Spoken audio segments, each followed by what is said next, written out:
11th is the Belmont Stakes, the third leg of the Triple Crown. It's known as the Test of Champions or the Run for the Carnations. We're now going to take you to the press conference leading up to the big event where we had the opportunity to hear what trainers and owners had to say about their horses.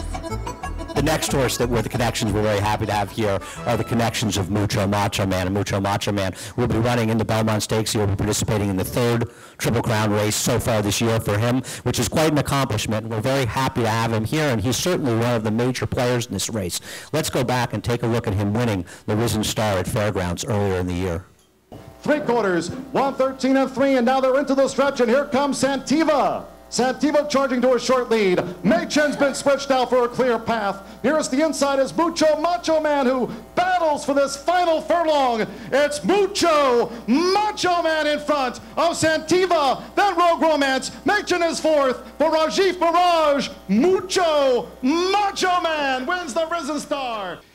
You know, when I came to the Kentucky Derby and was walking into the track as an owner of a contender in the Derby, you know, I stopped for a minute and looked, and that was the very place that I was standing out there trying to hawk a ticket just to get into the place for many years. So that was a pretty memorable moment to be able to know that I had some nice seats on this trip, so it was pretty special. It's amazing what you can do when you got a good horse. Your seats really get a lot better than they do in the infield. Everything gets a lot better with a good horse. Well, I was telling you, you're planning on joining us in Saratoga from what I hear, and hopefully bringing Mucho Macho Man as well as some 2-year-olds up there.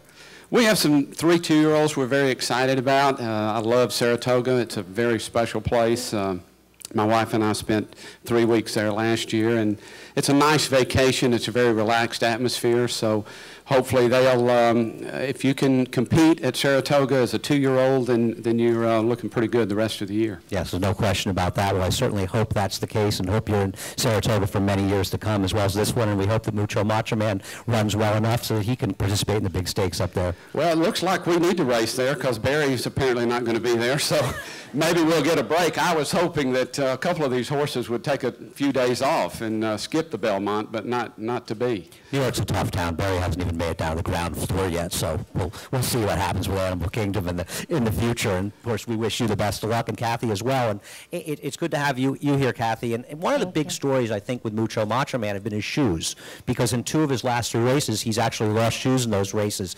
And you've changed his shoes. Can you tell us about the new shoe he'll be wearing? We changed to the Polyflex shoes, and they're glued on, and they're more freeing, almost an extension of his foot.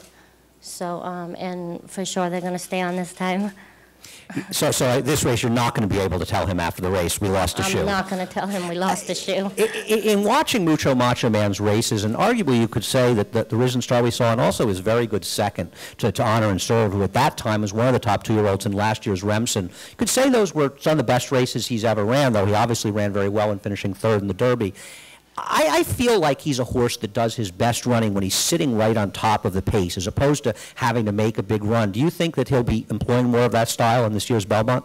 I do. And with the race being longer, I think it's just going to benefit him.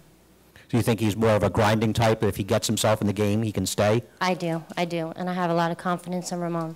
There's no reason not to have confidence in Ramon. He's obviously one of the best jockeys in the country with a lot of experience in New York. Well, we appreciate you coming up, and we wish you, of course, the best of luck here. How are the 2-year-olds? How do you think they are for Saratoga? They're doing really well. Well, good. I hope so. I hope we see them in the winner's circle and see you there as well.